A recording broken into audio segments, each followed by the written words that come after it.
Welcome to the Combat Sports in Africa podcast. Our guest is BJJ black belt and coach Colin Stewart. How you doing, Colin? I'm doing well, man. How are you doing? I'm doing good, man. So the last time we spoke, you and the Ethiopian team were getting ready for the 2022 edition of the African Ju-jitsu Championship, which were held on March 23rd to the 26th in Kilamba Arena in Luanda, Angola. So this is a post-championship interview. Let's get right to it. First question for you, Colin. How did Yared and Mita perform at the 2022 edition of the African Jiujitsu Championship? I can't say that word. Give us a summary of their matches and their overall performance, please. So they did great as two individual competitors. They went in, they performed very well. And the analogy that keeps coming into my mind when I think about the African Championship, and I'll explain this analogy, is that we brought knives to a gunfight. Wow. And what I mean by that is, like, Yared and Mita, they were very sharp in their games and in their execution. But there was one country that had a higher level of technology in their jiu-jitsu game. They were more developed, more advanced, and they have had jiu-jitsu in their country for at least 15 years longer than Ethiopia has had Brazilian Jiu-jitsu, at least. And like I said, our competitors, they did well, but there was some very advanced competition, and that was the Angolan team. And at the championship, it was in Angola, so it's easier to have a lot more Angolans present when the championship's in Angola. A lot of African countries had large costs to incur just to show up at the African Championship. And obviously for the Angolans, maybe a bus ride for some folks, maybe even less than that for others because it was in the capital. So they had all the divisions stacked with Angolans, which is great. That I love to see that Angola represented and got to spend some time with some of the individuals responsible for the growth of BJJ in Angola and some of the organizers. So it was a great learning experience for us. As you know, Garmami, you're more familiar with the three different sports represented at the African Championship than I am. There's a fighting style, duo, and then Negusse. So because we had two competitors there, and because we had there was so much commitment on behalf of our competitors to get there, they jumped into the fighting system divisions as well, which we don't train regularly at KAO BJJ in Ethiopia. But a lot of Ethiopians, as you're well aware, they come from striking arts and gravitate towards jiu-jitsu maybe later in their martial arts careers. So Yared, and he's had plenty of striking experience. He's had plenty of fighting experience in competition. So he jumped in to the fighting division, as did Mita. Mita has had less striking experience, but she is maybe just a born fighter. I don't know how to describe her, but in her first fighting match, she damn near knocked the girl off the mats with a right hook and got disqualified. Wow. And it was nothing mean-spirited. I mean, she became very friendly with that individual after the competition. And it's a very technical sport, the fighting division. It's very technical, and it was a sport that we were learning the rules of as we were competing, which was interesting. But again, that's not what we train, and that's not what we went for. We competed because we were there, and there was an additional division that our competitors could jump into, and Mita was all for it, and Yared, he agreed to join fighting as well after, because his jiu-jitsu was first, so he agreed to join fighting. So fighting was great. Like I said, Mita was disqualified from the one fight, but she still placed silver in fighting. And Yared, he fought for bronze, and it was a very close match for bronze, and he fell off the podium in the bronze match. But for these two competitors not training in fighting, it was amazing that they did as well as they did. And then in jiu-jitsu, which is what we were really there for, the Negusse, both of our competitors, they ran into an entanglement when their competitors pulled guard. Yared and Mita both have good judo backgrounds, very solid judo backgrounds. And the opportunity to put that judo on display was taken away by the Angolans, who all seemed to pull guard. It seems very common for the Angolans to pull guard, which is just in terms of us and having knowledge on our competitors and in the region. It's good to have that knowledge now. I mean, Yared was the reigning African champion in his division, and the Angolans, the previous African championship was actually in Morocco, Northern Africa. That's a long way from Angola, and I haven't looked it up, but Yared mentioned to me that the Angolans, they weren't present in 2019. So it was kind of a very well-kept secret how developed their jiu-jitsu was. I talked to one of their organizers, the person who actually organized the first BJJ tournament in Angola. His name is Flavio. And he said BJJ came to Angola in 2003. A couple black belts from Portugal came and started a couple different schools. And I said, well, how did you guys start your competition culture? And he's like, well, you only need 2 teams to start a competition, and then you can really grow a platform. And it made a lot of sense, but it was also a little disheartening because we have 1 team in Ethiopia. So when he said, you only need 2 teams and you're good to go, I was like, well, we're going to have to figure out a workaround then in Ethiopia. But he said he set up the first tournament in 2003. One of the big things that came out of that for him was the organizers learned how to organize. So, I mean, it's not just you have 2 teams and they compete and they grow. It's you have to have people who know how to organize a tournament. You need to have referees who know how to referee a tournament, coaches. So there's a lot of different skill sets that need to grow. And that was eye-opening for me because, I mean, I'm just a guy who likes jiu-jitsu. I don't have a background in organizing or refereeing. You know, as you come up through jiu-jitsu, you learn to coach, but really what most people want is they want to have their own coach and they want to get better at their own game and they want to grow in their own discipline. But so that was an eye-opening conversation with Flavio, and it inspired us in Ethiopia to organize our own tournament.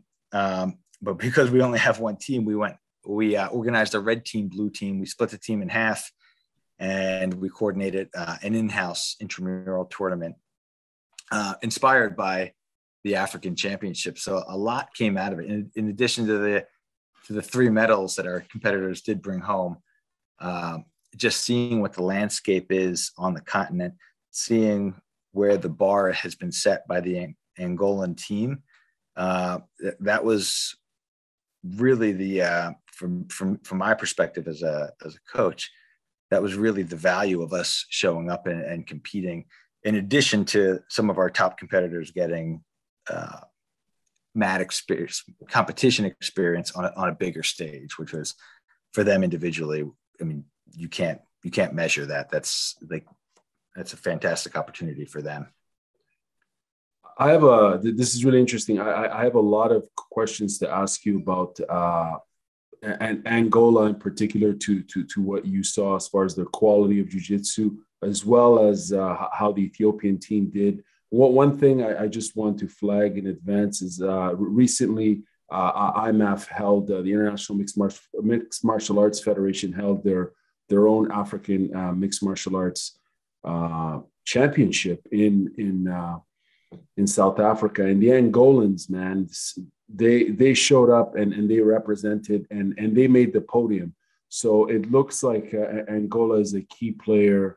I mean, they are a key player as well in judo, continentally, and they certainly are a combat sports country. And it's really interesting to hear, this brief history you gave us in regards to BJJ in Angola. I'd like to know from what you saw and witnessed in terms of their jiu-jitsu, what did you pick up on? How would you describe their approach? You mentioned, they pulled guard. They didn't really engage in much. They immediately went to the ground, essentially. But what were your impressions of the quality of jiu-jitsu? You're of course, coming in from the U.S. United States has possibly some of the best Brazilian jiu-jitsu, or maybe Brazil does, but no, the U.S. does, of course, have some really good. What was your impression of the jiu-jitsu from that Angolan team? So, Garmi, I've got two anecdotes for you that I'm really liking the anecdotes, by the way. So they really paint the picture for me for the Angolan commitment to Brazilian Jiu-Jitsu. So the first one is these are both inspired by conversations I had with the athletes, who were incredibly gracious. They reached out to our team, our coach. They were very cordial hosts. They talked with us. They were great. So in addition to just absolutely cleaning up on the podium, they were also very nice and fun to be around. But one of the competitors came up to me one day, and he said to me, he's like, how many tournaments do you guys have a year in Ethiopia? And I said, excuse me? He's like, yeah, how many jiu-jitsu tournaments a year do you have in Ethiopia? And I said to him that this tournament, the African Championship, was the first time that any Ethiopian has competed since 2019. And he looked at me and he's like, he was confused. He couldn't believe it. And he said, this is the fifth tournament this year in Angola. Wow. So they're battle tested. They have plenty of opportunities to compete. And from what I saw, they took advantage of those opportunities. And there's a big difference between people who train jiu-jitsu and people who compete in jiu-jitsu in terms of how they structure their game and their approach. For a lot of our athletes preparing for this tournament, for about 6 weeks leading up to it, we were a lot more conscientious of the point system and coming up with a strategy for a match within a time frame of 5 or 6 minutes. And for a lot of our athletes, it was completely different. It almost felt like a new sport. One of our members said to me, "Is like this, like keeping track of points when I was rolling. It's completely invigorated me. I never thought about points before. We were just rolling," which is a normal mentality to have when you're not preparing for competition. But when you're preparing for competition in a 5-minute match, if you pull guard and you sweep somebody and you're up 2-0, the rest of the match may be focused on making sure your opponent doesn't score. And if you're not focused on competition style and points, after you sweep somebody, you're not thinking about the score being 2-0. You're thinking about either passing or submitting or mounting or whatever the case may be, even if that may be to your detriment points wise. You're not looking at riding out your points to victory.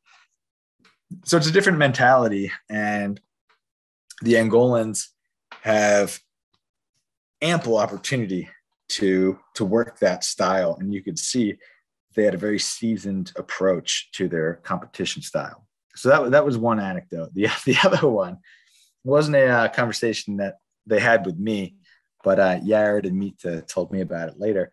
The Angolans asked them how much the government pays them if they win a medal at the African Championship, and Mauritius, Team Mauritius was there as well, and they shared the same anecdote with me. And they were like, "What do you mean? Like your government pay money? There's no money to be had. Like, what are you talking about? And they said, oh, well, the Angolan government pays us $9,000 if we win a gold medal at the African Championship, 7,000 for a silver, and 4,000 for a bronze. So needless to say, the divisions were, every division was packed, had Angolans in it, and which is great. And you could see them fighting. This is a life-changing amount of money for a lot of people. And they were fighting as if it was a life-changing amount of money. And you could see people crying if they fell off the podium. Some of them were talking about buying a house or a car, et cetera, with their gold medal winnings. So they had all the incentive in the world. They were fighting in their backyard. They had plenty of competition experience, and they'd been competing for years for many of them. And the last thing that I noticed about them was that they really sucked weight to move down to that lower division. There was the day of weigh-ins, you could see a lot of people running around trying to make weight, going down to that lower weight class. And that's a competition mentality that I'm more used to seeing in like the US high school wrestling scene. You see it in some jiu-jitsu tournaments in the US as well. But just when people go down to that lower weight class and they look like they're 2 weight classes higher, you can tell that they really put themselves through a lot of punishment to get down to that lower weight class. And that's what the Angolans were doing. And I'm speaking broadly, saying the Angolans. It wasn't every single person was doing that, but it was definitely part of the approach of folks on the Angolan team. And, you know, Mita, she went down a few kilograms to a lower weight class, to her credit as well. So it's not like it was completely unique that the Angolans were doing it. But the fact that we had 2 athletes and they had 65, you could see it was a lot more visible the day of weigh-ins, watching the Angolans trying to sweat off those last couple ounces to make the lower weight class. So I mean, it really is multifaceted. It's their competition experience. They're seasoned in competition. Their incentive was out of this world. I can't imagine how many folks we would have had down there if they were going to get paid $9,000 for a gold medal. And then just their commitment to physically dropping weight. I mean, that's a really hard thing to do. And then to go out there and compete, and hats off to them. They set the bar. We know where the bar is, and we're going to be aiming for it for the near future. What, as far as coaching advice, what sort of advice when you got on site? What was the competitors, their demeanor and their spirit? I'm speaking about Mita and Yared. What was their mood like when they arrived there and they saw what they were dealing with? Were they optimistic? Were they nervous? And what sort of advice did you give them during the tournament, during their matches and so on, if you can recall some of that? So I didn't see nerves. I think that's a great question. I hope you get the chance to ask them that question as well, to see what was going through their heads. I mean, Mita always seems relaxed. She was ready to fight. She did the fighting discipline before her jiu-jitsu, and she just, it seemed like she just was unfazed by anything. She was ready to get in the ring. She was really pissed when she was disqualified. She was really pissed. And she didn't even go there for the fighting. But you could see the hunger inside of her. She was really competitive and she wanted to keep fighting. So that was really interesting. She typically has her way at KAO BJJ with folks. So having something not go her way, she wanted more of it. She didn't want the fight to be over. So that was really fun to see. So I was just talking her back down to be like, hey, we're not even here. You're not even here for the fighting. You're here for the jiu-jitsu. So, don't worry about that. You have another chance. You have another go at it. And, but it was kind of fun to see somebody get so pissed off at a loss. So from a coaching perspective, Yared, he's been there before. He was the reigning African champion, so he wasn't seeing anything for the first time. This wasn't new to him, and he didn't seem nervous. But he understands pressure, and he understands that this is a high pressure, high stakes type of tournament. And you could see some seriousness in his demeanor. But I wouldn't call it nerves. I would call it that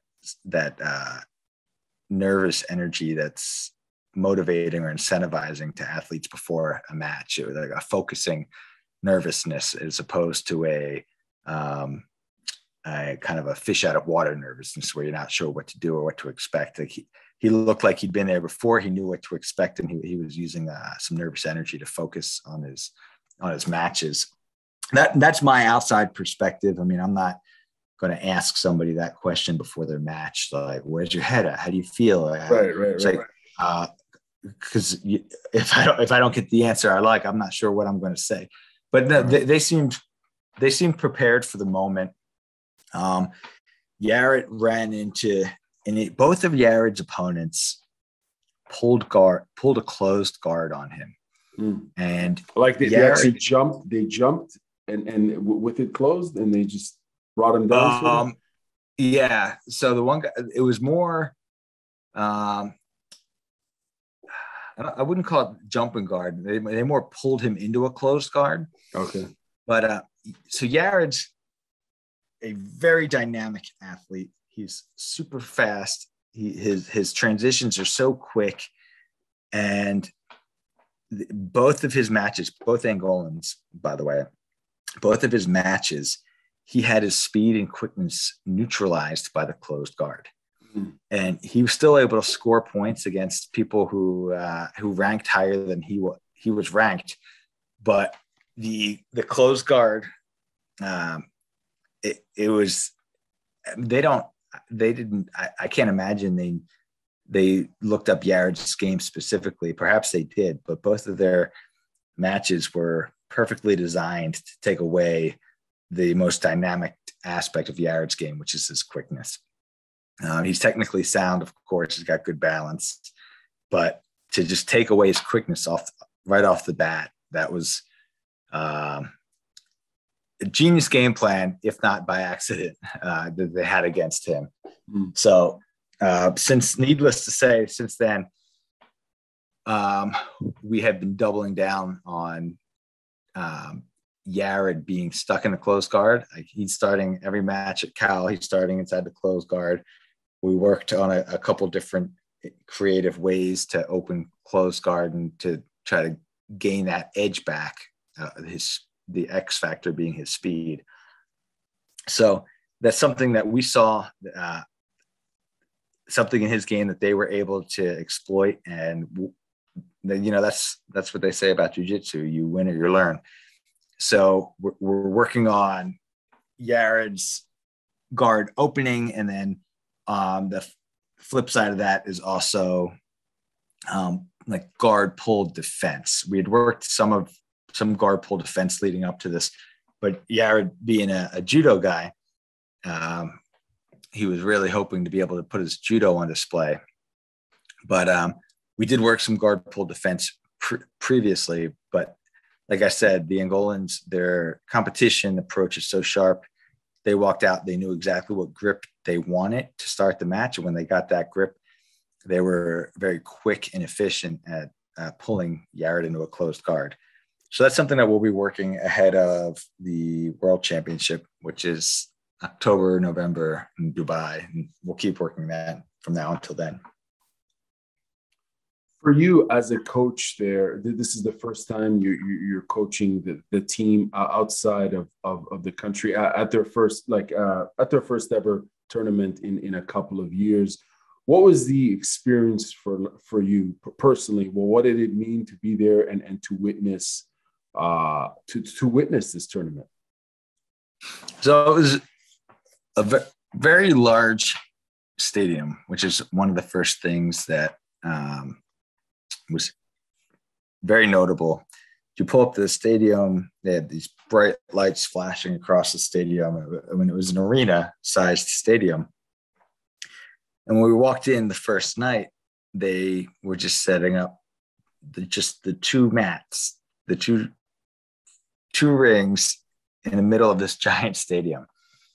And all the athletes were piling in. And I think I was the only American there. They had some Greek organizers, Mauritius folks, a few other folks from out of town, but I walked around the arena, the officials introducing myself, and everybody kind of got a common refrain. It was like, yeah, we know who you are. You're the American. I was like, okay, all right, that's fine.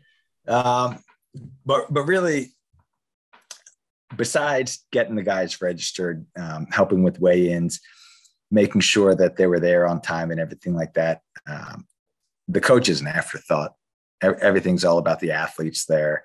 Everything's prepared for the athletes, and the coach is kind of just an extra person that's there. And that's good. That's the way it should be. It should be about the athletes. And I felt very much so that it was. And even the folks that were like, oh yeah, we know who you are. I mean, they were super nice and helpful. And by the end, we're all taking pictures together and everything. So it was a really cool event in that way. And then, like I said, just seeing, like for me, I hadn't been to a tournament as a coach in that capacity before.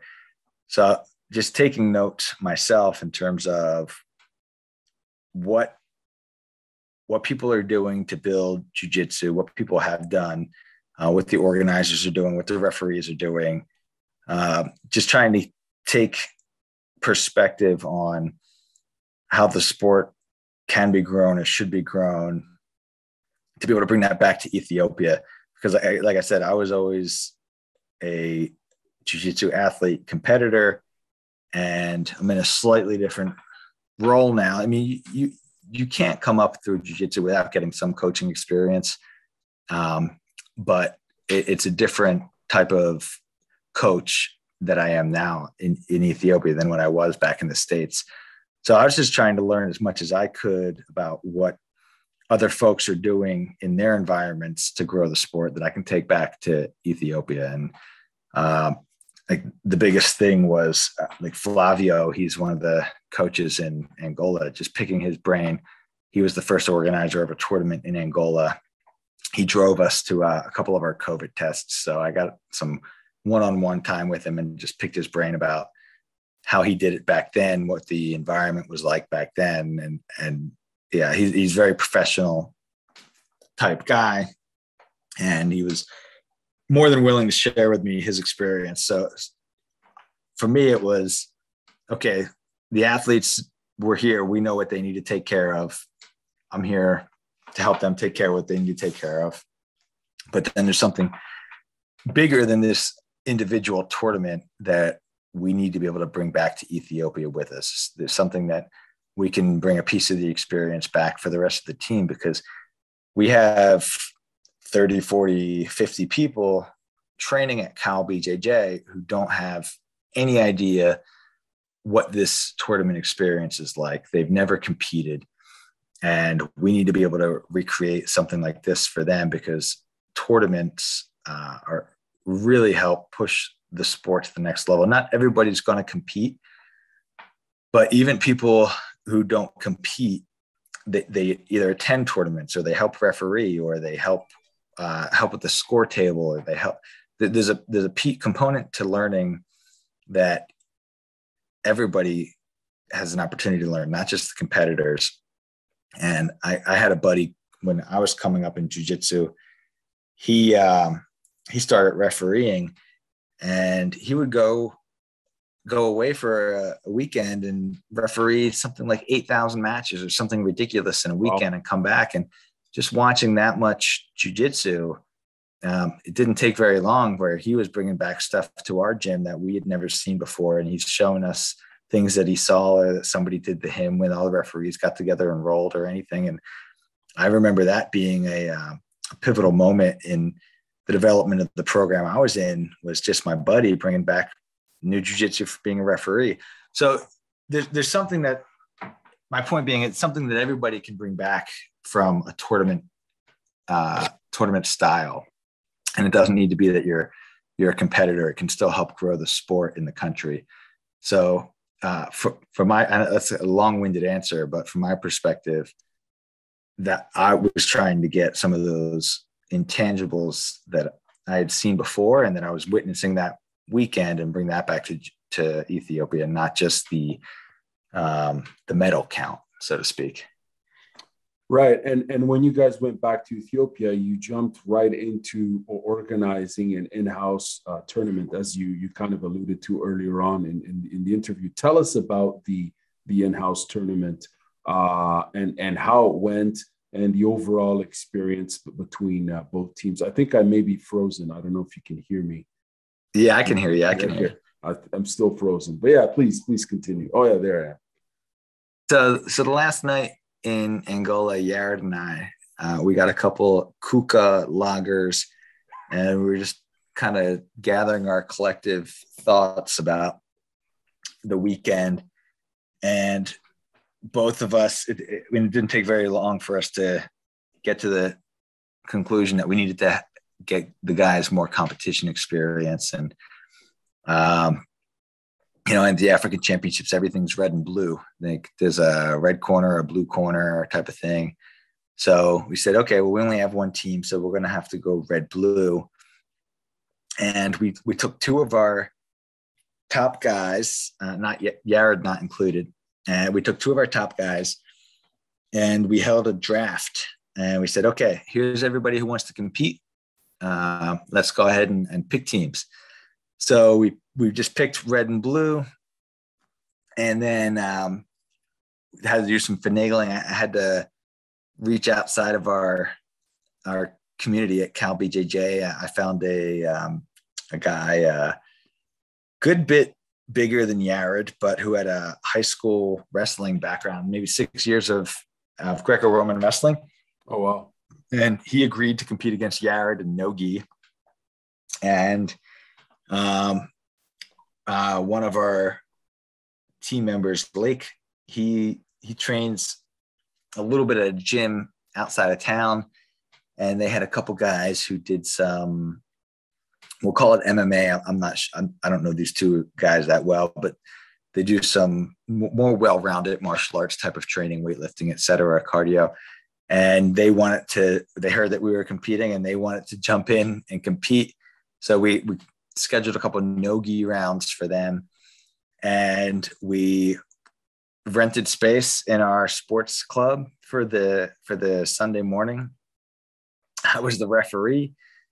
We had a score table, a couple guys running the score table. We had one of our students is a physician, so she worked as the emergency medical personnel, and which we didn't need, which is great. But we put on a real live intramural tournament, and it went very well in terms of organizationally. There weren't really any hiccups other than some of the roads being closed down for an impromptu event at Mescal Square that wasn't publicized, but everybody got there, and we had 13 matches, and blue team defeated red team pretty handily. Yared won his match against the Greco-Roman wrestler via triangle choke, which was nice to see because he came over my house a couple times leading up to it, and we trained specifically how to beat a Greco-Roman wrestler, and triangle choke was one of those things that we'd worked on. So the concept proved to work out, which was good. Quick question regarding Sure. His opponent. Did his opponent have any NoGi sort of submission wrestling experience, or was he strictly Greco? So his opponent's previous submission wrestling experience was probably 10 to 12 sessions with me in a small group setting with no real live rolling. He was an American guy, and I I had done some classes with some folks in the American expat community last year, but it was more technique and drill based and without any live rolling. So he was absolutely familiar with basic submissions and defense, and he knew what was happening to him when it was happening to him, and he got caught in the triangle.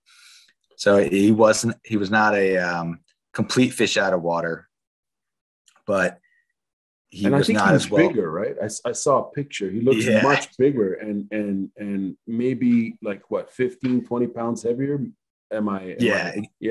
No, exactly. I think he was probably 20 to 25 pounds heavier than Yared, actually. Wow. So I considered it a fair match based on his wrestling, his balance, his strength, his size, and then Yared having a submission grappling technique edge, of course. I was very happy how it worked out that Yared was able to submit him. Yeah, triangle, which is awesome, right? Which is and that's exactly how we drew it up. It's like, okay, you got a wrestler. You're not going to put this guy on his back. Don't even try. But they do stick their neck out there a little bit. So triangle should be an opening for you. Yared did great. You saw the match. You probably noticed in the video too how excited all the team got, like jumping in. And I mean, as a referee, there was barely room for me to get in there and to call the match. It's like, okay, guys, get off the mat. Like let the match play out. But everybody was super excited for it. And even just like the first match, you had like the guy who won the first match in Ethiopian BJJ history. Everybody was really happy and excited. And then the second match, we got the first submission. It was a calf crusher from reverse half guard, which is crazy to see. It's kind of a higher level submission. And I don't even think I taught that guy that submission before. I don't know how he knows it. I asked him, I was like, did I teach you that? And he's like, no. Where did you learn that? And he'd been over my place the previous week, and we did some reverse half guard stuff. And I was like, did I forget teaching you that? And I don't know where he got it from, but super slick calf crusher. So that was the first submission of the day. But it was a great mix of matches. And one of the folks from Black Lion BJJ in Sudan, they saw that we were advertising the tournament, and he said, okay, I want in. How do we set up something like this again? And wow. One of our former members, Kwesi, he moved to Kenya, and he's training in Kenya. So we're hoping to have an East Africa friendly tournament at some point later this year, maybe September, where we invite Kenya, Sudan, maybe Tanzania.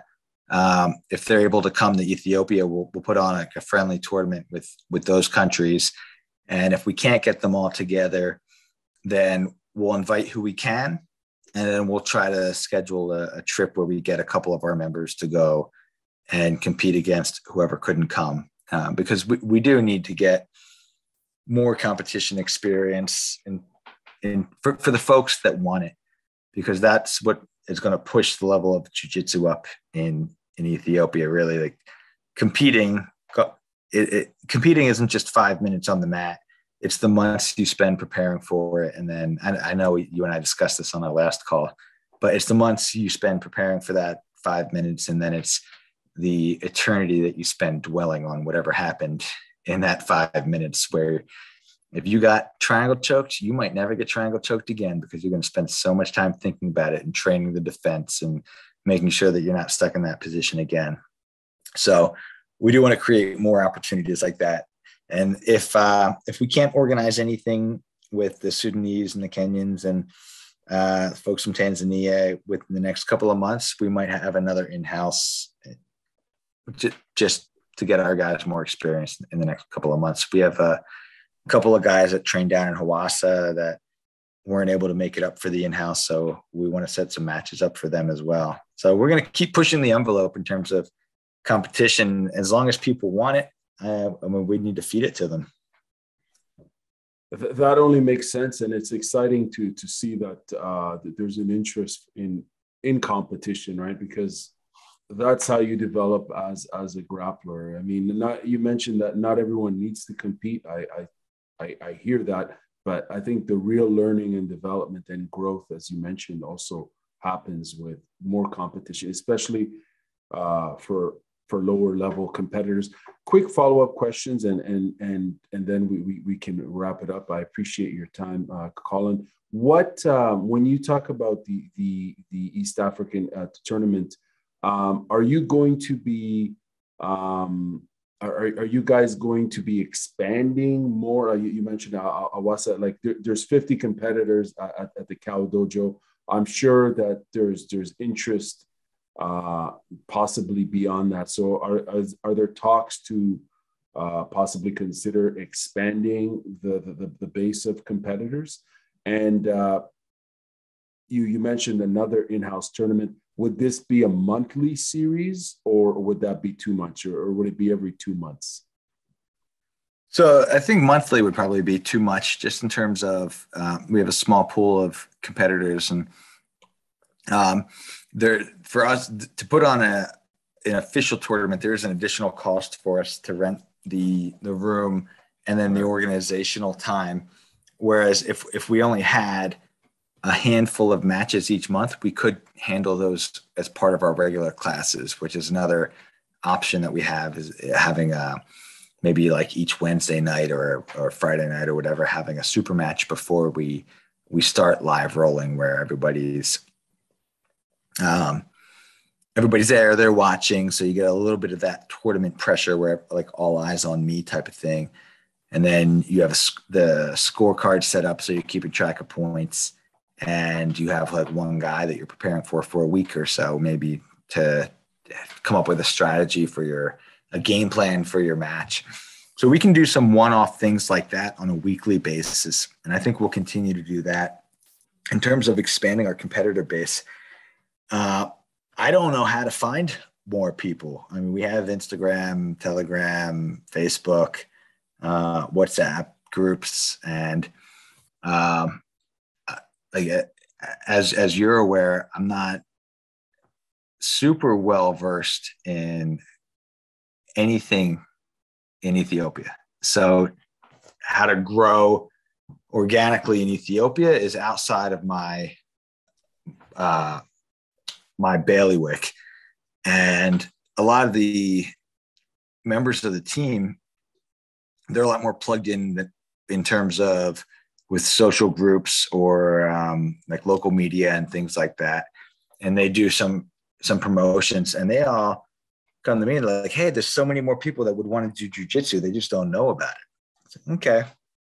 How do we find them? How do we put ourselves out there? And we've grown, and we continue to grow, but we grow at an organic pace, which is probably for the best. I mean, if too many people showed up at once, it might be hard to deal with an influx of that many people. So maybe that's like what we're doing is the answer. It just needs to be a slow, continued organic growth for a year or two. And then we have so many folks that maybe we have to have a second location.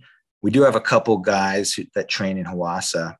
We have a blue belt named Menelik, who he's great, and he's very dedicated.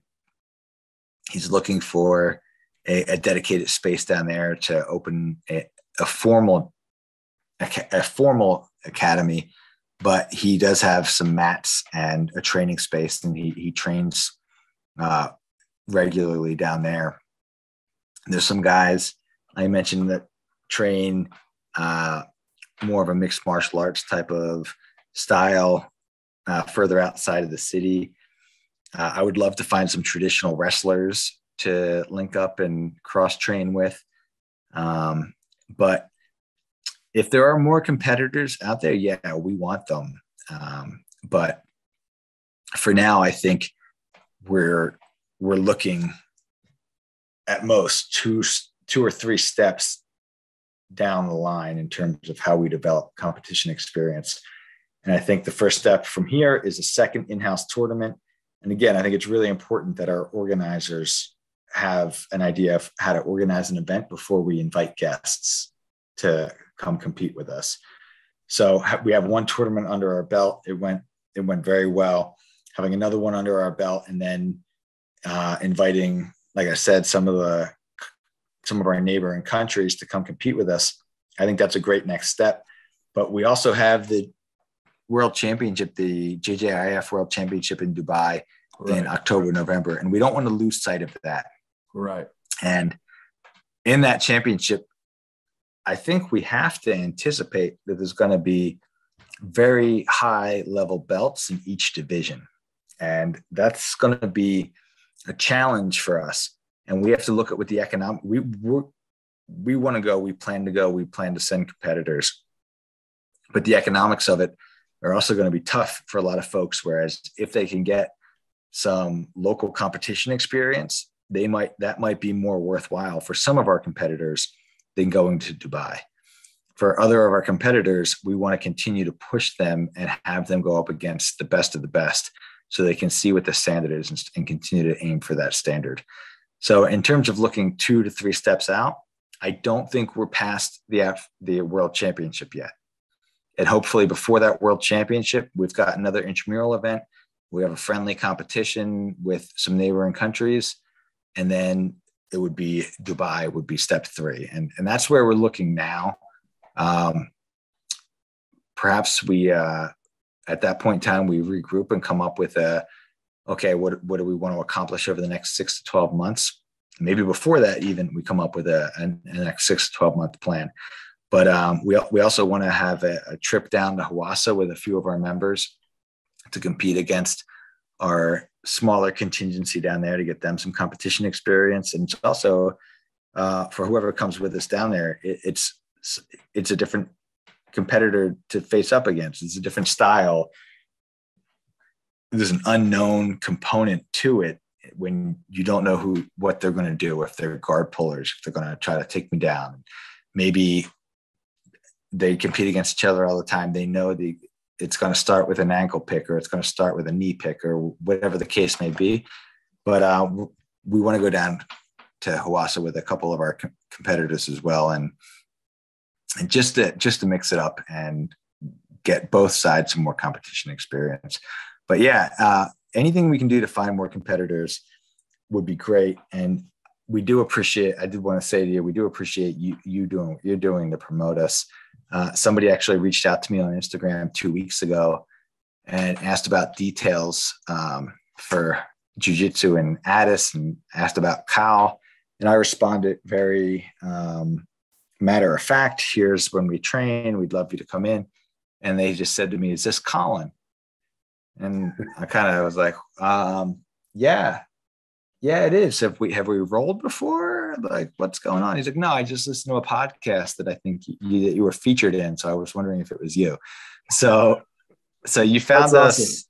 At least one other husband and 2 kids, husband, wife, and kid, I think it was. So you found us at least three students through your podcast in the past couple of weeks. So that's awesome. So we do appreciate that. Hey man, keep doing the great work. One last question for you. Obviously, we look forward to following the story as you guys proceed to the Worlds. So hoping to interview you, and as well as the team, I'm going to try to reach out to them and find a way to interview them. I believe you guys had some belt promotions. Is that correct? Can you give us a summary of that? Yeah. So that was something that was a little bit of a surprise that we did at the in-house tournament. So we had our first 11 matches, and then right before the last 2 matches were the 2 coaches of the teams, and then Yared against the super fight we set up. We had just on the schedule, just a special announcement, and 2 of our members that have been training long before I showed up last year, Simone and Jonathan, and I shame on me, I don't even know when they started with KAO because they predated me. great question for Yared in terms of if you want some of their like stories about the beginnings of those two. I know that they have trained elsewhere. I'm not sure if they started at KAO, but Yared's told me a couple stories about the thirst for violence that at least one of those two had in terms of when learning jujitsu. It started with a showing up to fight type of mentality, and then just the growth in terms of becoming more relaxed and focused on technique, and like to the point where even as a white belt, he was. We were looking at Jonathan as he's coaching more than he's training a lot of times at practice, and he's doing a great job coaching. So we don't want to stop him. But it was a good moment, and we had a chance to plus them up, and it was probably overdue for both of them. But there was some travel schedule with both of them in there, and then also they weren't pushing it. They weren't saying like, "I want my blue belt. You got to get me a blue belt coach," which can be dicey. Like sometimes that might be, it's like, yeah, it's well-deserved, you're right, type of thing. But on the other hand, like we're waiting for the right moment, or you need to work on this or that. So they weren't pushing it. And like I said, there was some travel issues with both of them not being in town for a little bit here or there. So with the tournament, they were both going to be in town. They'd both done everything that Yared and I had asked them to do in terms of like work on this move or that move, or we gave them a reps plan to work on. So they'd done everything that we asked. And so the timing just worked out perfect. And it kind of just made the in-house tournament that much more special to have a very quick, we didn't want to hold people up. We didn't want to stop the flow of the tournament. So it was a quick ceremony, quick promotion. And I think that they probably both appreciated it that way. But they both got their blue belts, and it's good because you can't have a school where somebody walks in on the first day, gets their ass beat by a white belt and looks around and thinks, that's a white belt? That guy just absolutely smoked me, and that's a white belt. Like, maybe this sport's not for me. So it's important that when people reach that next level, that you do recognize them and plus them up, and so that everybody can look around and recognize that there's a difference in skill level. And these two had reached that level where we couldn't have new guys come in and see these two as white belts anymore. Well, it wasn't going to be good for anybody. And that's a testament to their own skill and development. I don't say that as to overstate the importance of a third party looking in, but it's a recognition of what they had accomplished. Right on, man. Well, it's great to hear that people are getting promoted and the scene is being developed as far as Brazilian Jiu-Jitsu. It's exciting, and keep up the great work. Again, as I mentioned, I want to follow up with you guys as you're leading up to the Worlds, which is very exciting. So thank you very much for your time, and have a good evening. Thank you, Gomar. We got work to do, so keep pumping us. Definitely. Take care, man. Cheers. All right. Take care. Peace.